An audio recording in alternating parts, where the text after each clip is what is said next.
What's going on, everybody? It's Thundershot, and I'm here today to talk about, well, what the title says. We're going to get to Goku's mom, we're going to get to Vegeta being in his own movie, we're going to get to all that. But real quick, I want to get some prerequisites out of the way. I promise I'm going to get to the subject at hand. I just got to get a couple of these things out first.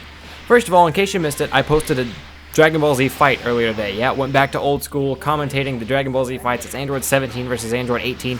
If you want to see that, I wouldn't mind if you went to go watch it now and came back to this video later. Link to that down below. Along with that, what you're going to be seeing in the background today is me playing Battle of Z with a subscriber. His name on the screen now is Prototype, but if you see him in the YouTube comment section, I believe he goes by Oreo Kid, so shout out to him. But yeah, the Battle of Z is merely going to be background. We're trying to S-rank a couple missions, so you're going to see me play the same mission over, and then you're going to see me play a whole new mission. But yeah, that's just the background. That's just kind of there to take up space while I talk about the subject at hand today.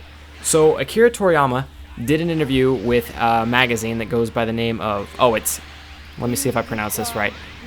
Psycho, I think. Psycho Jump Magazine. So I'm sorry if I butchered that. If you're native to Japan or whatever and I got that completely wrong, I'm sorry. But it's Psycho Jump Magazine.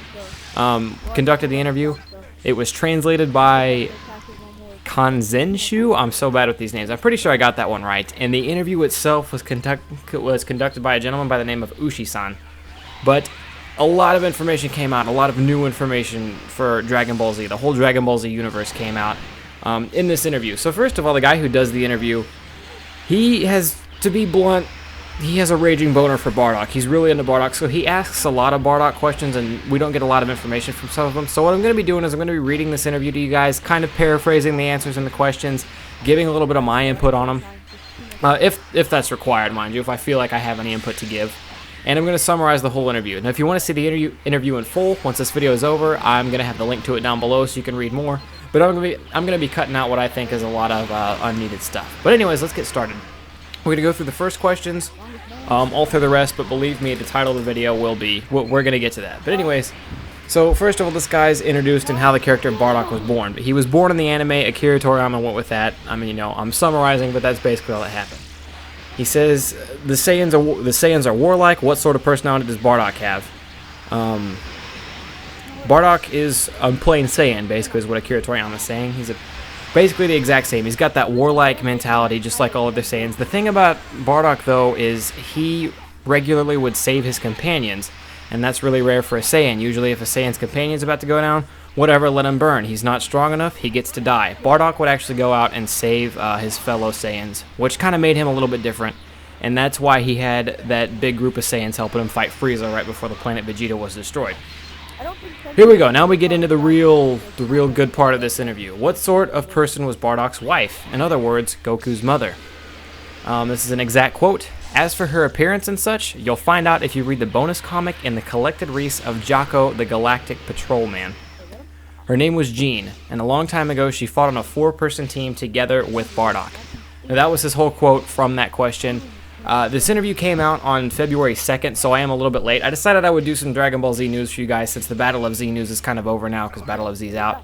But I want to get back into doing Dragon Ball Z news, so that's why I'm bringing this here for you today. I'm late on this one, but I'm going to start trying to be on the ball with all these if you enjoy it. But anyways, we're going to continue with the interview.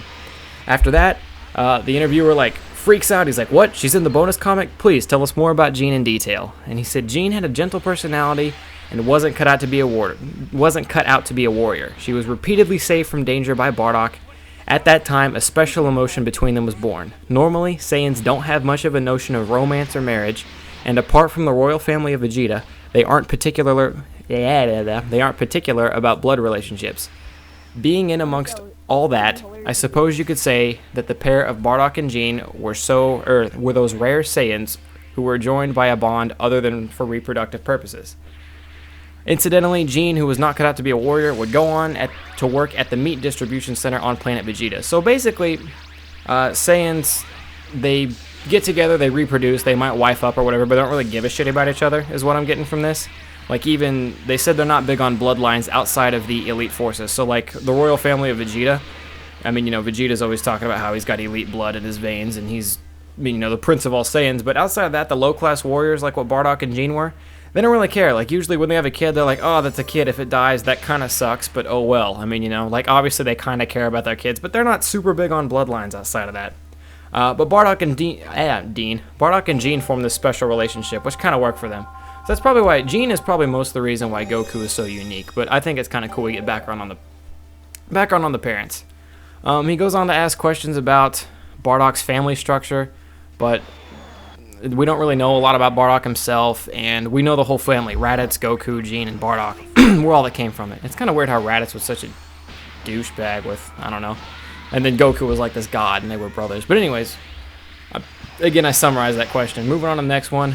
Was it written that Saiyans have it was written that Saiyans have a long use, but how long is their lifespan? And basically what it boils down to is that Saiyans are supposed to live a bit longer than humans. Not a lot, but they're supposed to live a bit longer than humans. But they're warriors, and they usually die in battle. So on average, their lifespan isn't really all that long. How high was Bartok's power level ultimately? Like I said, this interviewer had a hard-on for Bartok. But how high was Bartok's power level ultimately in episode of Bartok? Also, if he hadn't been defeated by Freeza and continued his growth, how strong would he have gotten? And Akira Toriyama basically says, I didn't really look that far into it. I don't know, like, obviously he hit that Super Saiyan in the episode of Bartok, but he didn't really look into how strong Bartok could have gotten. He talks about the low-class warrior and mid-class warrior ranks and how there weren't a lot of mid-class warriors. There was basically low-class, and then you jump straight to the Prince Vegeta family line. But it doesn't really, I don't know. He talks about the Saiyan ranking system, but it's not really that important to me. So, again, link down below if you want to read the whole interview. But I'm paraphrasing. I'm cutting out all the BS that I don't think really matters. Here's an interesting question. About how many of Frieza's race are there? Are they quite thriving with a big population? And then I'm going to quote directly. Frieza is what you might call a mutilated life form. Strictly speaking, I can't talk today. Strictly speaking, Frieza's father is a mutant with an abnormally high battle power. And born from his father alone, so kind of like the Namex can lay these eggs of themselves. Frieza's dad gave birth to Frieza, I guess. Anyways, born from his father alone, still in strong possession of the mutant traits, was Frieza. Accordingly, even saying Frieza's race, these two are the only ones who possess the abnormal level of battle power and cruelty. So they're kind of their own thing. They got mutated somehow, whether it be some kind of genetic deformation of incest, or they got hit by a giant gamma wall of something. Something mutated them, they got insanely high power levels, or Frieza's dad did, and then Frieza's dad gave birth to Frieza by himself. So that's what that boils down to, but there's no more Frieza race, so that's pretty swell, I guess. Next question. Since Saiyans are supposed to have no affection for family or friends, does this actually make Vegeta, who holds his family and wife dear, even stronger and a kinder Saiyan than Goku? And what it boils down to is not really. In the future, might we be able to see Bartok again, and Vegeta as well, if possible. And this is where Akira Toriyama says, you really like Bartok, don't you, Ushi-san? Which is true. Like, literally every question besides, like, maybe 3 have been about Bartok. So he may have wasted a few questions just trying to get stuff on Bartok out. But he says, unfortunately, Bartok has been dead for quite some time, and you probably won't be able to see him in action anymore, except for stories where they talk about the past. They could use the trick of having Shenron bring him back to life, but at this point, Bartok's power level is so low that he wouldn't be able to compete with anybody. He's only a Super Saiyan 1. I mean, you know, Goten and Trunks are probably stronger than him at this point. So his power level is so low, it's not even going to matter. He's not going to be able to help out much, if any, in battle. So we're probably not going to see Bartok anymore, nothing new, which I'm okay with. Bartok's a badass. He lived a badass. He died a badass. And I'm okay with him not coming back. To second that question on the and Vegeta as well if possible, Akira Toriyama says, as for Vegeta, in the event that there is talk of another animated film, then next time, I'd like him to play the main role. Of course, this is nothing more than intentions. I haven't decided anything at all. So what he's saying right here is that if there's another video that comes up, if there's another film, he wants Vegeta to be the main star. Which is really interesting to me because with Goku, it's such a higher power level than anything right now. It's kind of hard for me to imagine. I'm going to give very minor Dragon Ball Z Battle of the Gods spoilers right now. They're not going to ruin the story for you by any means, but they might be something that could have caught you off guard that's not going to catch you off guard now. So if you're worried about that, click away or click ahead 2 or 3 minutes. I'm going to be done in a second, but I just wanted to throw out a disclaimer. In Battle of the Gods, Vegeta goes to this weird, like, almost Raging Soul-like mode when Bills hits Bulma, and for a moment, he was stronger than Goku. I know a lot of Vegeta super fans were upset because Vegeta was kind of thrown to the side. I mean, he had his little fight, but for the most part, he was thrown to the side in Battle of the Gods, and they wanted to see more Vegeta. But for a moment, they do get to walk away with saying that even if it was not even until the end of the movie, not even for like the next 30 minutes, Vegeta was stronger than Goku, or he had reached a level stronger than Goku, without even going Super Saiyan 3. So I'm wondering if these powers Vegeta got are permanent. I wonder if when he, like, I mean, you know, beefed up to go beat up Bills for a little bit after Bill smacked Bulma, I wonder if that stays, or if he has to be that super raging mad guy in order for his power levels to get that high.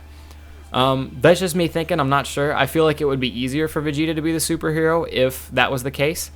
But even if not, I feel like the only way they would be able to write Vegeta into a movie is if Goku had to go do something. Goku had to go do some Super Saiyan God stuff on a completely other universe or something, or Goku got knocked unconscious and couldn't work. That's the only way I see Vegeta stepping in and being the hero. Because with how much stronger Goku is than Vegeta right now with Super Saiyan God form and everything, I feel like it would be kind of hard. But that's about going to wrap it up here. I was going to throw in an extra fight, but it looks like the video is not going to be as long as I thought it was.